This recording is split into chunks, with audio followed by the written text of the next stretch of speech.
Bonsoir. Ah, ça recommence. La voix enrouée. Bonsoir, bienvenue à Atelier Librairie, le livre voyageur animé par Fabienne Roch et moi-même, Bruno Lalonde. Nous sommes à Montréal le 8 novembre 2022. Alors quand je n'ai rien à dire, je lis mes propres textes.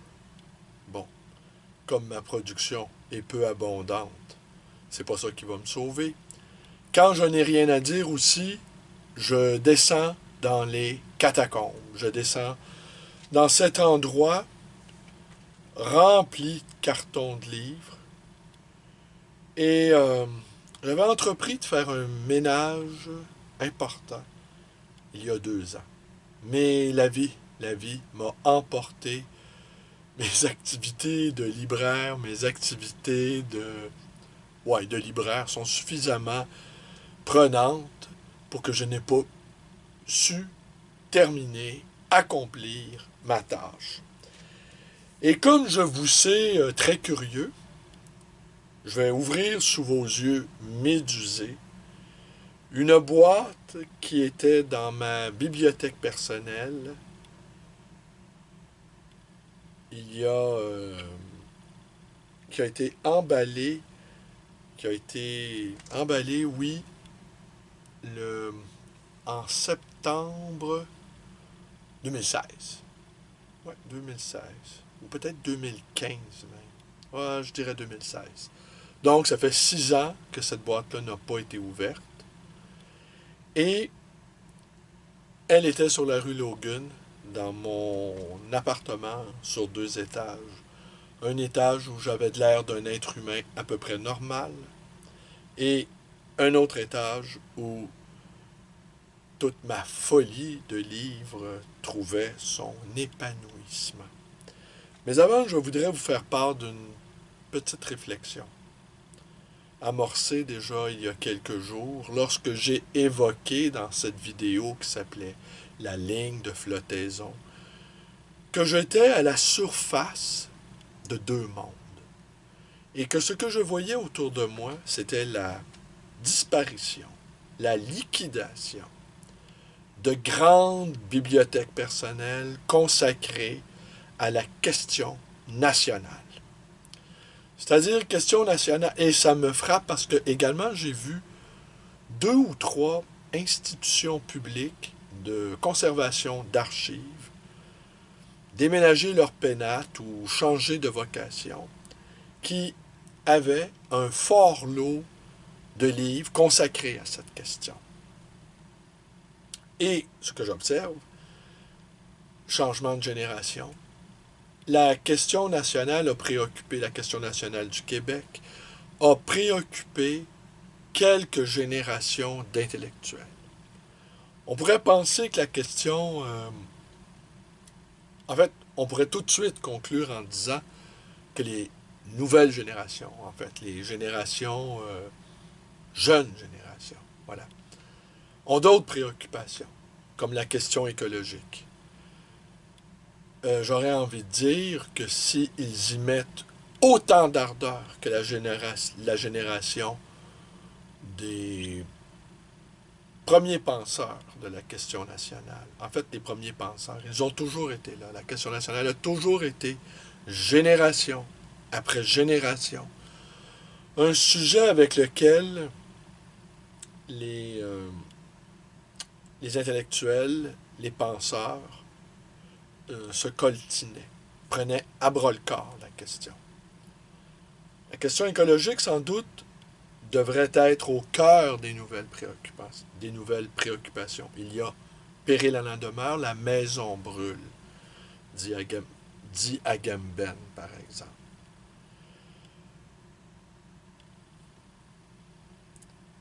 Mais je ne sens pas non plus de véritable volonté de, de changement. Ce que je m'aperçois plutôt, c'est que chacune a envie de,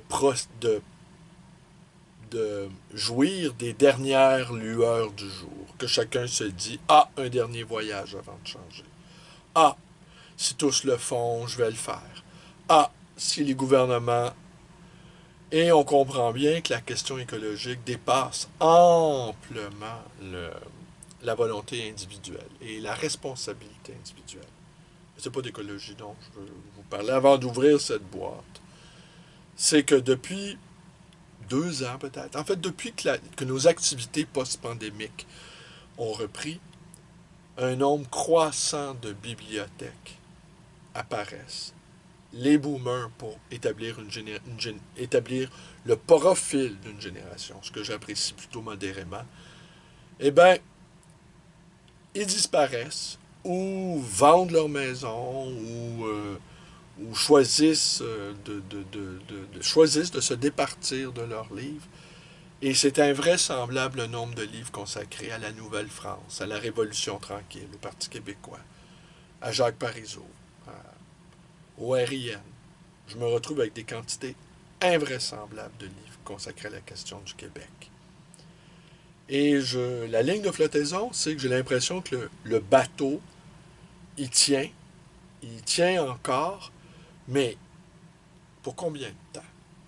Bon, hier ou avant-hier, j'ai évoqué ces jeunes intellectuels qui refont le parcours, qui reprennent toute la réflexion. Bien souvent, ils la reprennent à partir du chanoine Lionel Groulx. Certains d'entre eux sont des Grouxiens. On peut se demander comment on peut être encore Grouxien, mais certains d'entre eux croient encore à la vocation particulière du Québec d'expression française en Amérique. Et ils reprennent le bâton pèlerin, du pèlerin. Mais est-ce que ce sont les derniers spasmes, les derniers soubresauts d'une bête à l'agonie? Je ne le souhaite pas, mais assurément, je suis submergé. En fait, je ne suis pas submergé, je réussis à me maintenir à la surface. Mais je sens que des vagues de fond, et peut-être même des vagues scélérates, vont me faire couler par le fond. Alors, je m'accroche à la barre et je tiens bon dans les vents adverses et j'espère ne pas prendre la tasse ou d'aller périr par une vague que je n'aurais pas vue venir, ce qu'on appelle des vagues scélérates, qui surgissent à l'improviste et hop, la frêle embarcation se retrouve à choir dans les bas-fonds de l'océan.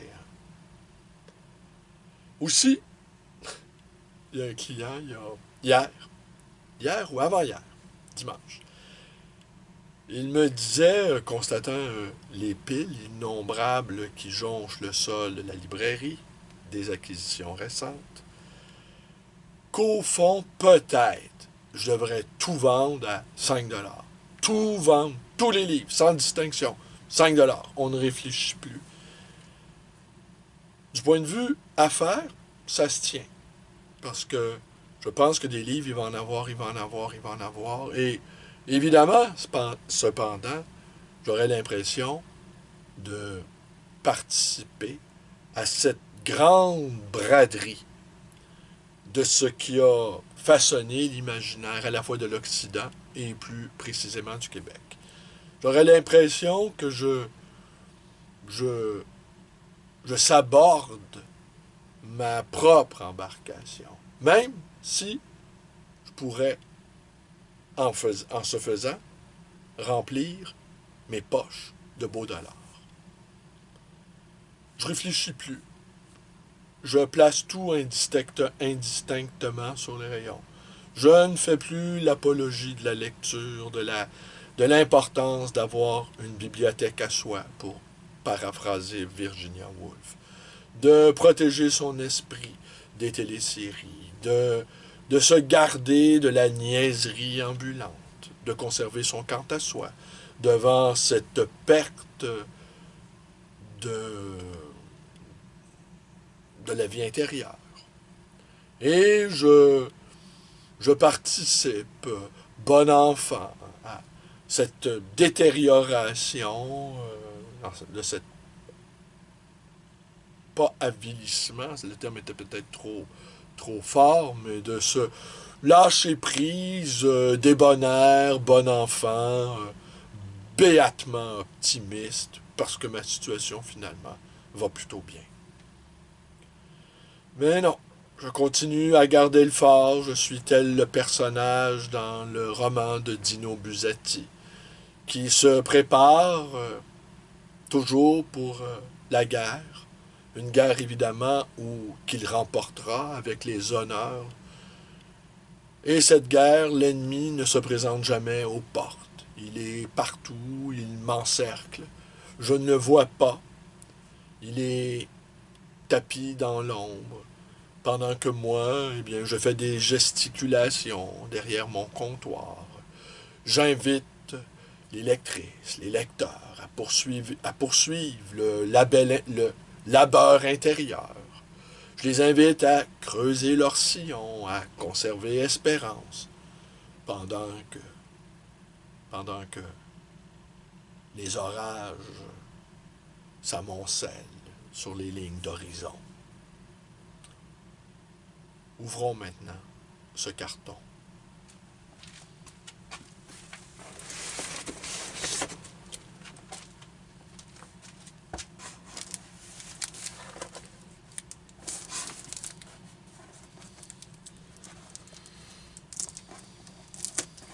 Ce sont des romans, c'est ce qui est marqué sur la boîte.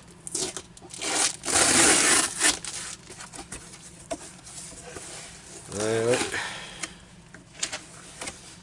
Le premier titre, ô combien évocateur. Et ce sont les violents qui l'emportent.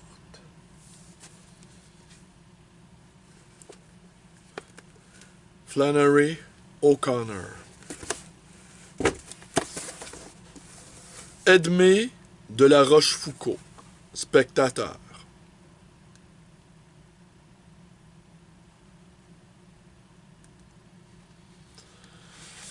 Citation de Julien Gracq.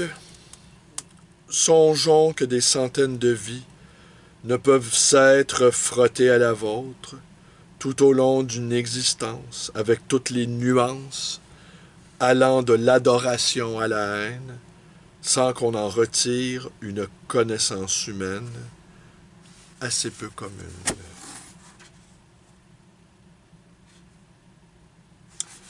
Appétit féroce des humains pour les catastrophes, malheurs publics ou privés. Ah ben là, je pense qu'on va avoir une petite fringale.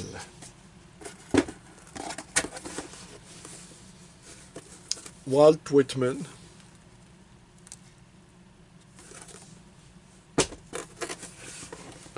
Une belle pièce.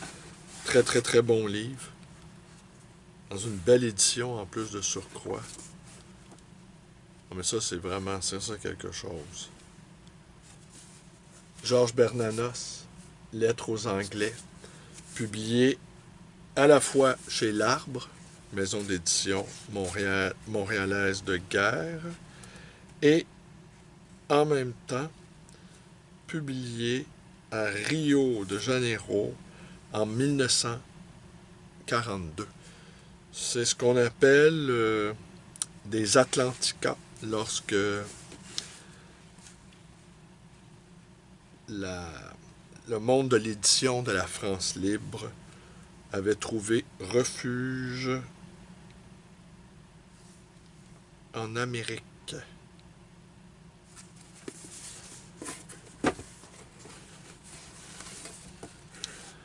Léon-Paul Fargue, Sous la lampe.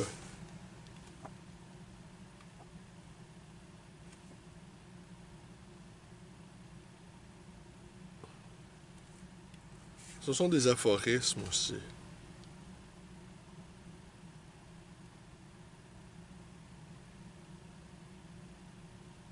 Il faut faire sa matière soi-même comme un pianiste fait sa sonorité. Quand tu lis un livre, pèse les mots, regarde les objets qu'ils veulent représenter, joue au furet derrière l'auteur en gardant toujours tes distances. Fixe rapidement ses rapports et tu auras bientôt ses mesures en tenant compte des tolérances. L'intelligence, comme le radium, combat des cancers ou les produits.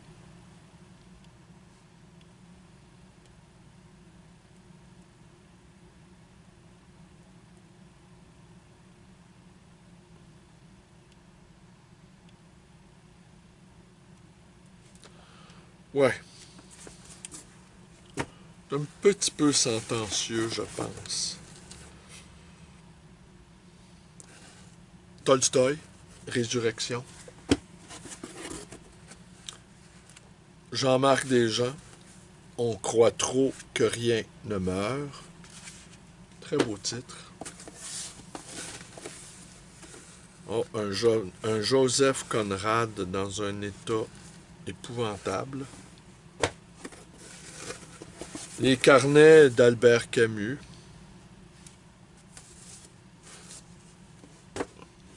Ça, c'est des livres que j'ai lus. Conférence de Borghese.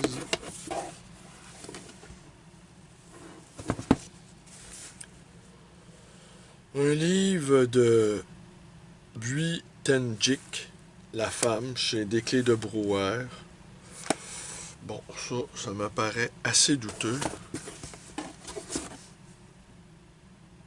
Ouais. Encore Apollinaire. Bon, ça je l'ai lu, mais c'est l'époque où je ne mettais plus de date. Les Diables amoureux de Guillaume Apollinaire.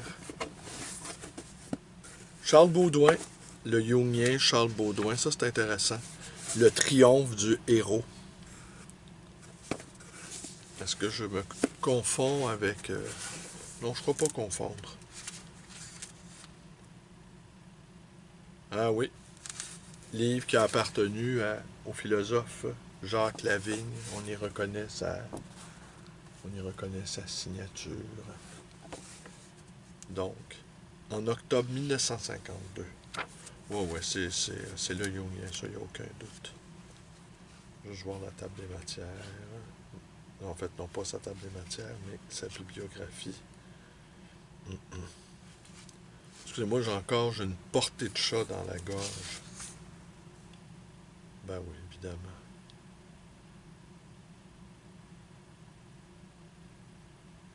Ouais, psychanalyse de Victor Hugo, L'âme et l'action, Le voile de la danse, Introduction à l'analyse des rêves, Le mythe du moderne, Carnet de route, Reconnaissance Lorraine, Carnet de route, Éclairci sur l'Europe, Tolstoï, éducateur.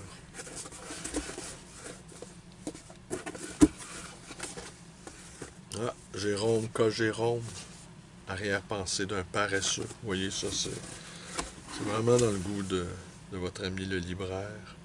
Le Nabab d'Alain Daudet, de Évocation de Mansfield.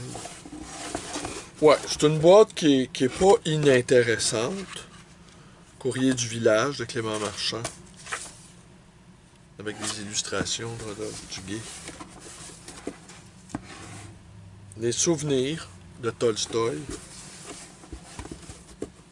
L'imagination du réel de Roland Wavre. Être et penser. Ah, un de mes écrivains préférés. Ouais. Ça, il faudrait bien que je remonte ça à la surface. Mégaphonie de Louis Calaferte. Ah, ça, c'est mon homme. Raymond Bellour, Le rendez-vous de Copenhague. Michel Bernard, 666. Michel Bernard, l'écrivain érotomane. Ah oui. Auguste Strindberg, Les gens de Hemso. T.S. Eliot, Meurtre dans la cathédrale. Auguste Strindberg, Inferno. Un tome des œuvres complètes d'Alphonse Allais, un livre de François Mauriac. Valeurs d'André Suarez, j'en connais un qui va réagir. C'était bon, ça. Ça, c'était vraiment bon.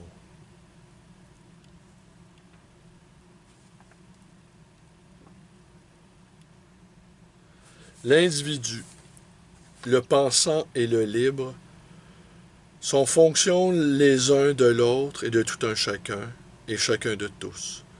Au bout du compte, penser, c'est être soi. Être soi, c'est être libre. Peu de gens pensent, et tous croient penser, ils font semblant. C'est excellent, ça, hein? Le triomphe du héros, Valeurs, Suarez. On met ça de côté. Willy Proulx, les mélodies poétiques. Avec Willy Proulx, les mélodies. Alors, ça a appartenu à Roland Plouffe. Aimer sans être aimé, c'est souffrir. Aimer à être aimé, c'est guérir. Alors voilà ce qu'on y trouve ici. Allez, je vous montre. Le livre n'est pas en bon état. Alors sans doute, Henri Miller, Les livres de ma vie, excellent livre. John Updike, La vie littéraire. Somerset Maugham, et mon fantôme en rit encore. Ça, c'était bon, c'est son journal. Noël Delvaux, La dame de Murcie.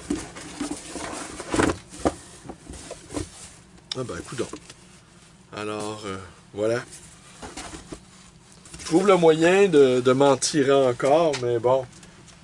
Mais ces temps-ci, j'ai pas le temps que... J'ai pas tout le temps que je voudrais pour lire et vous rendre compte de mes lectures.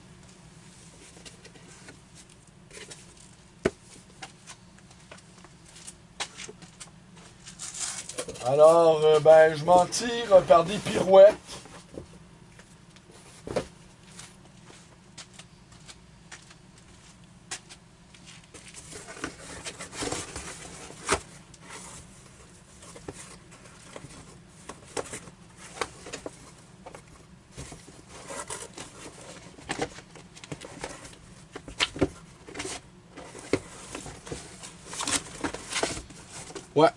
Ouais, écoutez, voilà. Encore une vidéo faite in extremis. Je racontais à quelqu'un que Amazon et ma librairie virtuelle avaient commencé en même temps et il me répliquait, ouais, qu'évidemment, a compris qu'Amazon, que Jeff Bezos m'avait vraiment supplanté, mais ce client me faisait noter quand même que lui et moi avions la même coupe de cheveux. Mais ce que j'ai appris sur Amazon, tenez, j'ai appris quelque chose, je vais au moins conclure ma vidéo en vous apprenant peut-être quelque chose. En tout cas, moi, c'est ce que j'ai appris il y a peu de temps. C'est qu'Amazon, évidemment, vend des machins et ces machins se déplacent partout sur la planète et chacun peut l'observer. Les camions d'Amazon, on en rencontre plusieurs fois par jour dans la rue.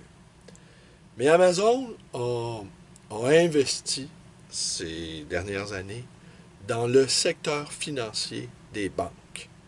C'est-à-dire que tout le réseau informatique, les tuyaux, si vous voulez, par où circule l'argent, les chiffres, le flux virtuel, eh bien, vont passer dans les tuyaux d'Amazon. Alors, ils sont pas juste contentés, pour faire une image, là, de tisser une grande toile avec des réseaux visibles, tangibles, où les objets passent d'un point à l'autre. Mais tout ça, c'est lourd. C'est lourd avec le combustible pour propulser les objets, la main-d'œuvre qui prend les objets, les déplace, les amène, les apporte chez le client. Tous ces objets qui traversent le ciel, les ciels de la planète, les entrepôts dans lesquels sont entreposés les objets, les dépotoirs dans lesquels se retrouvent les objets. Toute cette masse informe, monstrueuse, d'objets, ben c'est encore de l'économie réelle. Même si tous ces objets et cette manière de faire des affaires finissent par mettre à mal les petits commerçants qui ne disposent pas d'une telle logistique pour faire déplacer les objets, eh bien, Amazon a compris que tout ça, au bout du compte, c'était bien fatigant, c'était bien lourd, c'était bien pesant, et peut-être aussi, surtout, vu la crise environnementale, vu la crise économique, vu, au fond, les cycles économiques, évidemment, peut-être qu'il fallait se recycler dans l'intangible et de fabriquer de manière virtuelle des tuyaux dans lesquels était pour circuler l'intangibilité de l'argent, la valeur à proprement parler, qui n'est pas reliée à un collatéral physique. Alors là, ça c'est assez astucieux, et ce que j'ai compris, c'est à vérifier. Desjardins, les caisses populaires Desjardins, auraient déjà contracté des ententes avec Amazon. Et qu'Amazon serait en train de tisser une toile avec l'intangibilité de l'argent détaché de son support matériel. Alors, c'est un peu... on ne verra plus que ça ne sera plus que des objets qui se déplacent d'un point à l'autre. Ils vont avoir réussi à s'emparer même de la plomberie de l'argent. Et c'est assez extraordinaire quand on y pense. Vraiment, Bezos, eh bien, Zeus, Bezos, m'a véritablement supplanté. Alors sans doute, je passerai de nombreuses heures dans les catacombes à me consoler de mon déclassement. À demain.